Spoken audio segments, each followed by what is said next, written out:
Perkenalkan, kami dari kelompok 6, mata kuliah Kepemimpinan Administrasi kelas B1 akan mempresentasikan hasil dari kerja kelompok kami mengenai gaya kepemimpinan Herman Deru selama menjabat sebagai Gubernur Sumatera Selatan periode 2018 sampai 2023. Yang pertama yaitu pendahuluan.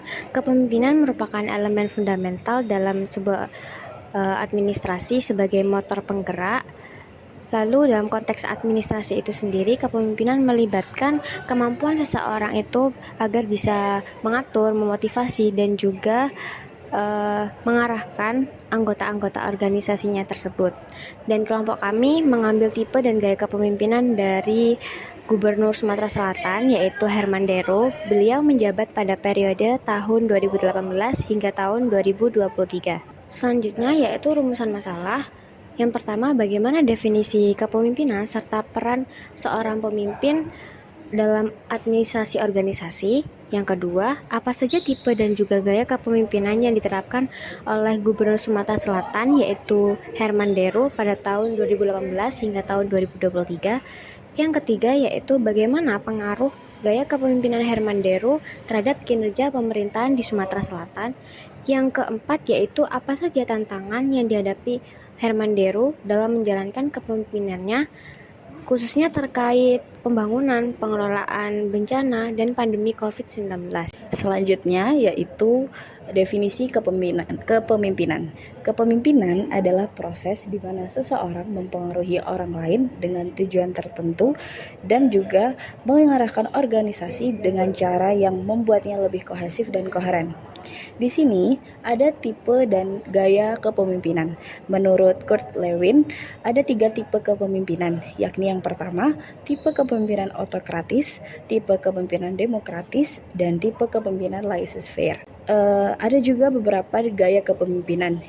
Yang pertama adalah gaya kepemimpinan direktif, gaya kepemimpinan suportif, gaya kepemimpinan transformasional, gaya kepemimpinan situasional, gaya kepemimpinan partisipatif, dan gaya kepemimpinan yang berorientasi pada prestasi. Yang selanjutnya ada tantangan yang dihadapi. Yang pertama, kondisi geografis Sumatera Selatan yang luas dan beragam, serta keterbatasan sumber daya. Yang kedua, pembangunan infrastruktur yang merata masih menjadi tantangan yang besar. Yang ketiga, pandemi COVID-19 masih menjadi tantangan yang signifikan bagi Herman Deru. Yang keempat, meningkatkan pertumbuhan ekonomi serta mengurangi angka kemiskinan juga menjadi hambatan utama Herman Deru.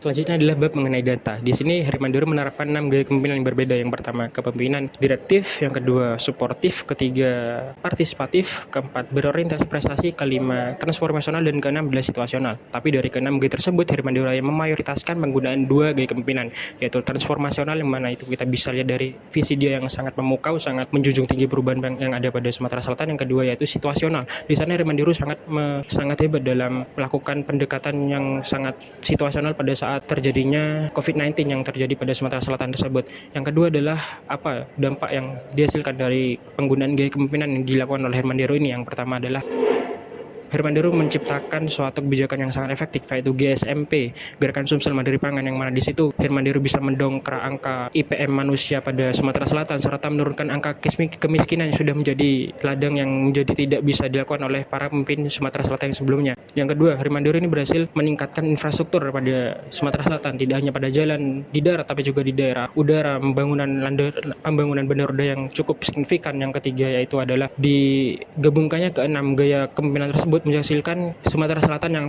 yang akuntabel, sehingga Sumatera Selatan bisa menjadi provinsi yang cukup maju perkembangannya di bawah kepemimpinan Herman Deru. Jadi pada diskusi kita kali ini dapat kita simpulkan bahwa kepemimpinan Herman Deru pada periode 2018 sampai 2023 itu bisa dibilang sangat cukup bagus perkembangannya, dari yang mana Herman Deru meningkatkan IPM Sumatera Selatan jadi ranking 25 nasional menjadi ranking 22 nasional, sehingga itu bisa dibilang cukup bagus di kelasnya. Dari kepemimpinan Herman Deru tersebut bisa dibilang itu cukup efektif karena beliau bisa membuat Sumatera Selatan menjadi wilayah yang sangat bagus perkembangannya dari tahun ke tahun. Sekian presentasi dari kelompok kami. Mohon maaf apabila ada salah kata. Wassalamualaikum warahmatullahi wabarakatuh.